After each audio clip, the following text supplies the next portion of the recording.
You're listening to Forward Faster, bite-sized insights for entrepreneurs. Hi, I'm Holly Barrett, and thanks for joining NextCorps' podcast series. I'm here with Jennifer Young today, who is the founder of What's Good. And that is an online store where you can purchase more sustainable products and products that are actually good for you so that you don't have to worry about what you're purchasing or using as kind of like protection. In terms of cleaning products and things that you would use around the house, as well as things that are far more beneficial for an impact on the environment. Jennifer, thank you so much for joining us today. I wanted to have you back because Jennifer has been on our podcast series before to speak about the benefits of her business.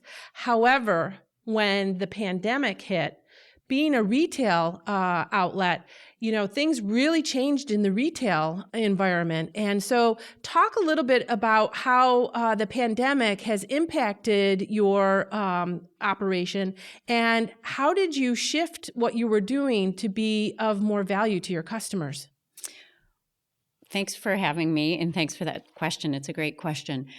Back in February, when we started to hear just little bits and pieces from the news that this was happening, and you'd go into your grocery store and there were no, there's no toilet paper and there's no pasta, I started thinking this could be bad for my business because my suppliers are going to shut down. So I immediately started buying more units of the products I was already selling because I was afraid they were going to shut down. So I thought, well, this is really smart. I'm just doing my mom thing. I'm nesting, but I'm nesting for my business. So that was the first step.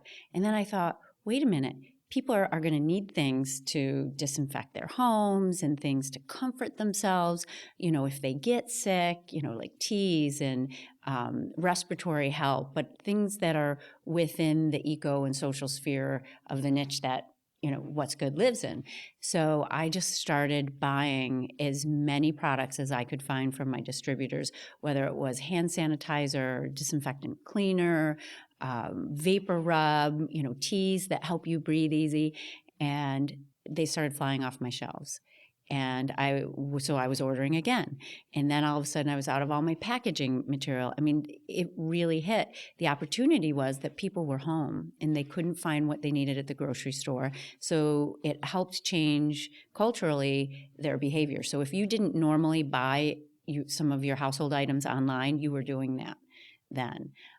And I could really go on for hours about this. Is this answering your question? Yeah, it totally is. And I was one of those people. I was using a little bit more bleach than I should. I'll put that out there. And my doctor was like, what's the deal with your hands? And I was like, yeah, I'm using bleach. He's like, stop. And so I know I reached out to you and purchased, the sanitizer and picked up some of my favorite products around the reusable paper towels. I love those and the scrunchie. But your husband actually jumped in and innovated a product that many of us now use to open up doors. Can you talk a little bit about how he shifted into that opportunity? Sure. First of all, he was home. I work out of my home office mostly, especially because NextCorps was closed. And so he was home and we were sort of on top of each other. And he's like, look at this product I found. And first of all, I didn't see the value in it, and it was shipped in from overseas. I felt that it was overpriced, and I thought, this is not fair to people. These are people taking advantage of a pandemic.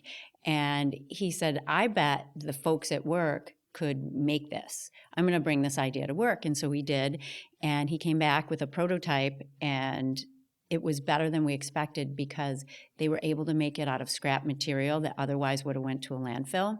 So that was a huge win, and we were really excited about it. And then we found out that it's also from 100% used milk jugs. So it had sort of like a double good. So it was recycled. And then we got together. We both have a marketing background and came up with the name Go Key, and kept the price deliberately low because we wanted to put it in people's hands. We wanted to be helpful. I mean, we need to pay our mortgage, but we really wanted to be helpful. And so not only are our products green, but we worked really hard not to price gouge. And that we saw so much of that online, and it's just not fair. Yeah, and you saw it from masks, you saw it from a lot of different things. And I know that you're offering masks now, but I just wanted to point out, love the Go Key. It's really taken off. I mean, we've sold hundreds and hundreds of them. Yes. And it just makes me happy. We bought them at NextCorps. We bought them for all of our staff and handed them out, and so useful to, just use that to open up a door or to push that elevator button so you don't have any of that contact with your hands. So check that product out if you can, because it was really good. But now you're into masks. You're into kind of a whole line for COVID-19 products. Yeah, early in March, we came out with COVID essentials, things to help you get through it, whether it was to keep you safe, like a mask or disinfectant or hand sanitizer or wipes, to things that might give you a little bit of comfort.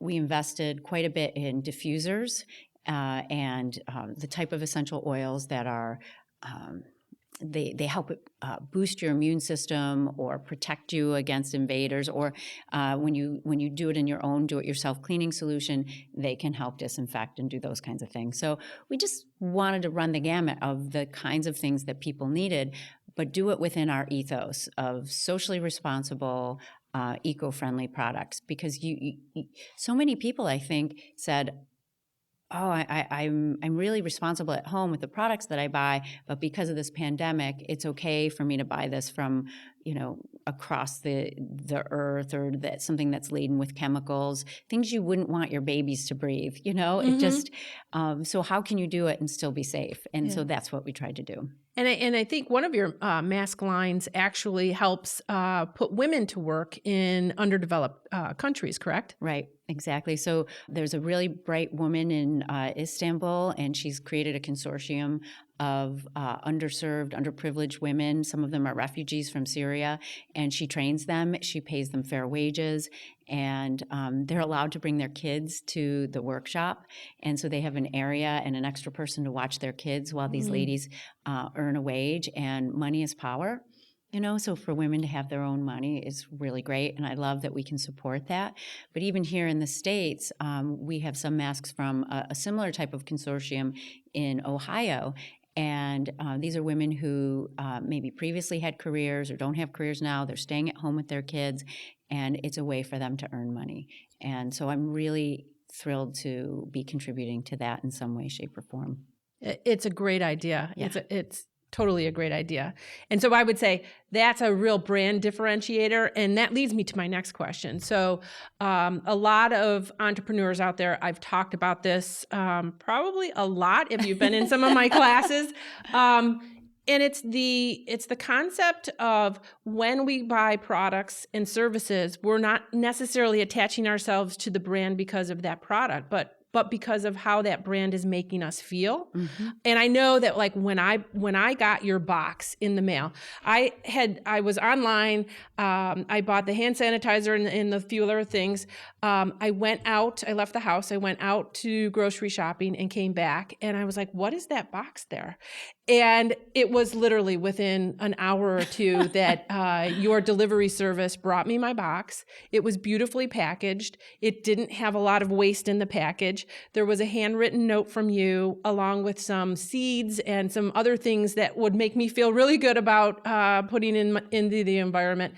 Can you talk a little bit how you have structured your business and your brand to elicit that emotional value and to use that as a differentiation beyond just the products that you offer? Yeah, that's a loaded question. Let me just first say that I cannot always guarantee customers will receive their box in an hour. I mean, we happen to live in the same state, in the same county, and it's been easy to deliver locally because my son and my husband have been home because of the pandemic. So they're always looking for something to do. So that aside, we do try to ship within 24 hours. So in terms of what we wanted customers to feel when they receive their packages from us, I'm a little flip when I say we wanted to be the anti-Amazon, but people have choices. So they can go into a retail store and you meet with a human and things are packaged nicely. If you buy clothes, they might wrap it in tissue paper and put it in a nice bag and out you go. And if you're using Amazon, it's the opposite of that. and things are drop shipped, and you don't necessarily know from what country, or, has it been vetted? Is it actually authentic? Is it a knockoff? You don't know. And so I wanted to make that experience different. So what you're referring to is that you received a box that's wrapped nicely in recycled material, not necessarily used material, but made from recycled sources. And, there's a nice little sticker, and you open it up, and a handwritten note. Someone said, wow, so how many handwritten notes have you written? And I said, 500. And they said, that's not scalable. I said, it is scalable, because it's up to us as a company to create a culture where all of our employees want that personal connection with our customers. So we will always continue to put that personal note in there. And we support Save Our Monarchs. Monarch butterflies are really important pollinators and important to our ecosystem. So What's Good makes a donation, and they give us seeds. So we've shipped maybe 500 seeds out to customers. So in samples, it's really important to sample. You may not want to leave your comfort zone unless you try something. And so we want people to feel like there's a little surprise in every box, like a Cracker Jack. So I guess I'm just coming up with this now. This is the Cracker Jack theory of business. It totally was the Cracker Jack theory. I was like, like when I was opening up, there's more beyond my product. And loved that you gave me the ability to check if I wanted less packaging. But also, I think, it did make me feel special. And you are special. Well, yes, I am. But I think, to your point, it is sustainable if that's what your brand stands for, is that personal connection. And so, how do you hire for it? How do you maintain that type of thing? Because that is so important, that differentiates you from other people. And I think that's the crux of the growth and how we do it. We have to do it right. So we spoke a little bit about how in March and April, business blew up, and May, business was, things were flying off our shelves. In June, it slowed down. I think people, stores started to reopen.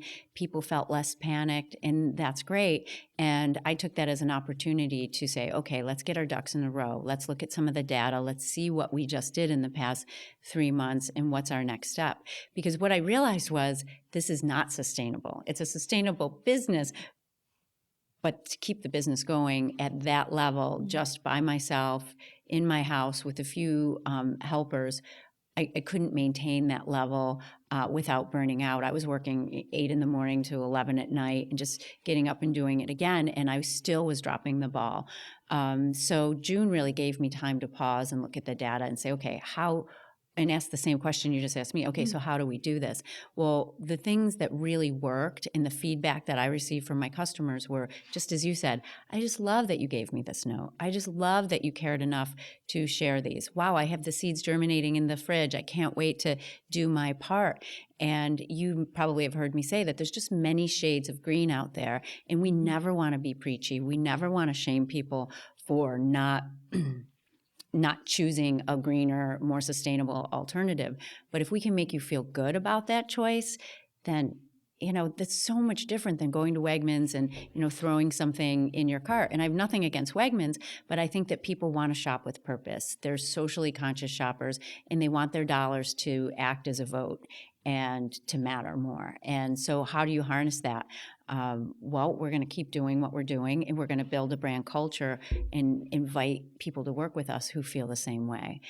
I believe it's scalable, and I think that that's what people want. Yeah.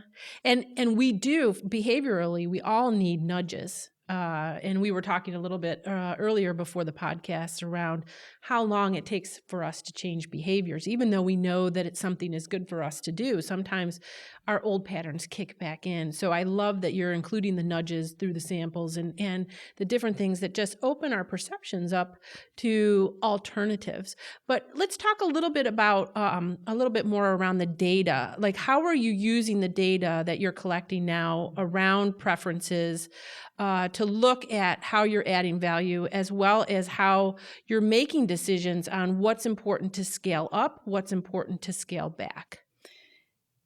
So data is a very broad word. So some of this data is customer feedback, right? So how many customers have written in and given testimonials? Well, really so many. I mean, I'm blown away. Sometimes I'm in tears. I like can't believe how detailed and supportive people are. So the things that they're saying are the things that I'm not going to stop. The handwritten notes, the samples, the quick delivery.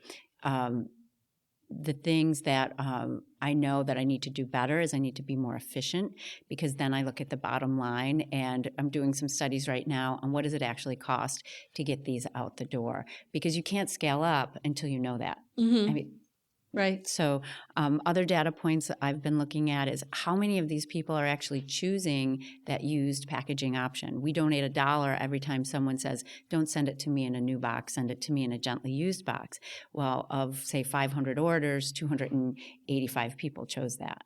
And that says something. So we're going to keep doing that. And we know that we can market to those customers a little more aggressively in products that are a little bit maybe more out of the traditional comfort zone.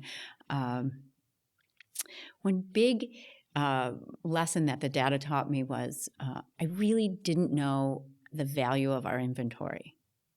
I just thought, I'm just going to keep buying, and we're just going to make this work, because the more I bought, it felt like the more people would buy, because it was just blowing up during COVID, the beginning days of COVID.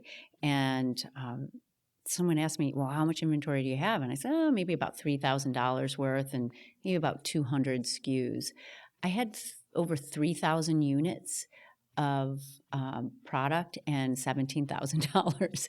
So that may not seem like a lot to bigger companies, but to not know what you had on hand was really a failure on my part. I mean, luckily there was no negative impact, but the lesson learned was, wow, I was just spending sort of freely in response. I was reacting. I wasn't being proactive. And so coming up on the Christmas buying season, which we're there. That's funny, in July, right? But Yeah. they always say Christmas in July, and it's true for the retail because they have to think so far ahead. Yeah. So these are things that are just helping me learn and guide my next path. And also I was able to tidy up my books so that I have a better understanding of what I can afford in terms of human resources, moving out of my space, because I can't grow until I have more room to store inventory. I can't buy more inventory until I grow the space. So let's talk a little bit about what might be ahead and how you might use that inventory. So the retail market seems to be very volatile right now because of the pandemic. And there is a lot of talk about maybe, things being a little bit more locked down in the fall if the virus comes back with a vengeance. So how are you tempering that with the information that you're kind of collecting around your inventory and being able to forecast effectively? What are you seeing in that retail model? How does that look in the future? So I don't know if this will hold true over the course of, say 3 to 5 years, but I can tell you right now, my sales are directly impacted by what you're hearing in the news. So June, everything's opening up, people are feeling better, they start buying more gifts, they start buying less cleaners, less COVID essential products. But then in the last few weeks, as the numbers have continued to grow, the shift of products changes again. So what that tells me is I need to continue to maintain those essentials. That's not going to go away.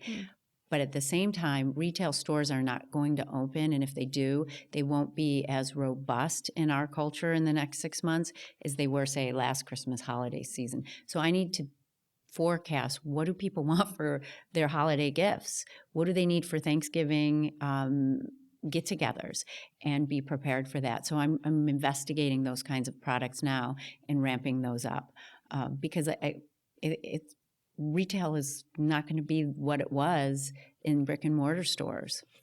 So true. And I think that there, obviously there's a lot of product that is still hard to get. I was on your site earlier today and noticed, oh my gosh, you have foaming hand soap. And that is so hard to find right now. I have gone to multiple different stores just to find soap. And so I think, there needs to be that perfect balance of how much inventory do you have in the essentials, and then balance it with those things that are a little bit more luxurious in terms of gifts and things like that, right?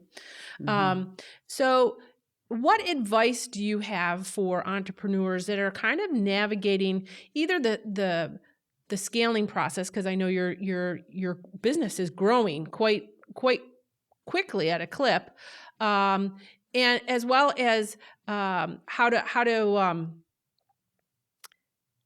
keep an appropriate balance in time of such, up and down. It's just crazy, isn't it? I'm not sure I can answer the balance. I mean, just do the best you can when you can. I know this sounds morbid, but nobody's going to die if you don't get that order out in the next hour. I mean, so try to find those little balances, make a priority. This is directly helping my business. This isn't, and go from there. I think everyone should ask themselves, what if? It's my favorite phrase, what if? And don't be afraid to, as you said, pivot in the middle of something. You may have a tight business plan. Mine's 30 pages long, and I pivoted. I have products that I never in a million years would have thought would be on my site. And there they are, and they're selling well. And so I wasn't afraid to bust out of my plan a little bit. So ask yourself, what if? Be agile. There may be better ways to do it, and you can't be an entrepreneur if you're not willing to take the risk. You just have to do it. And I will preach now that I'm like, my books are tidy and everything. I have reporting at my fingertips, which I didn't have before.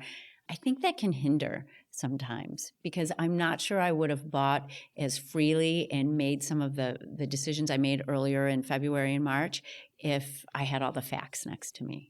Yeah. Does that make sense? It totally makes sense. And I think that that goes to the balance, because I think as an entrepreneur, you have to balance probably your intuition. That's exactly right. Versus your maybe perhaps conservative business voice that would say to you, oh, is that really that smart? And I think that is a constant struggle, but the intuition is something that you should be listening to, because it can lead to opportunity if you're not listening or mindful that is occurring in the background. Mm-hmm. But let's, I always end these podcasts by focusing on the future. So let's fast forward. Mm-hmm. I don't want to go too far because retail is changing so quickly. Let's fast forward a year or two from now. What do you want for What's Good? Where do you see the company going? Mm-hmm. We have so many goals, and I know I use we a lot. It is right now just me, but there is a collaborative effort because I'm a member of NextCorps, and I have great resources here that are helping me. So it's a we. My family's helping, so it's a we. So I just wanted to throw that out there. So in the next 1 to 3 years, I want to be able to execute some of the things that are in the business plan. Some of those are giving back significantly. I have really high hopes that our customers and our business can raise enough money to be giving back in a more significant way. I mean, don't get me wrong, we give 1% of our revenue to 1% for the planet. We've donated heavily to some social organizations, especially during the social unrest, which is another topic I'd love to talk about. So I'd like to follow through on that giving back program and make that more robust. I mean, like I said, almost $300 have been raised just in used boxes. That's awesome, but I know we can do better, and that happens when the revenue grows. So when the revenue grows, also I want customers to be able to shop by values. So everybody has something else. We did a survey a couple months ago, and learned that everybody has a different value and a different reason for buying something that's healthy or socially responsible or environmentally friendly. For you, it might be health. You might have people with allergies or compromised immune systems. For someone else, it's just they have this real strong commitment to ecosystems. For someone else, it's social justice. Mm-hmm. And so being able to shop by those values, to me, takes it a step farther. So I'm working on a way to do that. So there's a lot of things that I just want to make that experience better and continue to positively reinforce why people come to What's Good and what differentiates us in the market.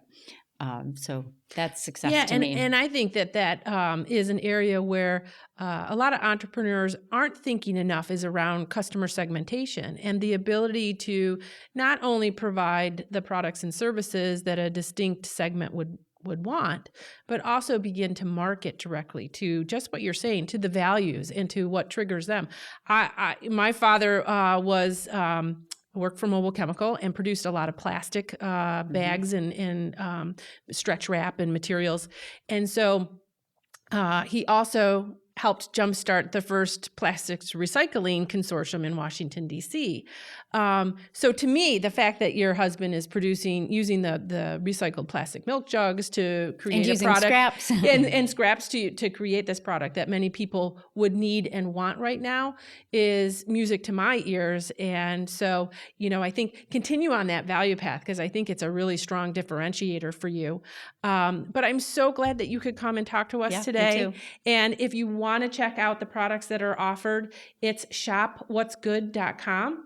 Go there, look around. There are many different options, as I said. I know I'm headed there to get some more soap as my kids go off to college, and hand sanitizer as well. But join subscribe and join the Forward Faster podcast series at NextCorps as well.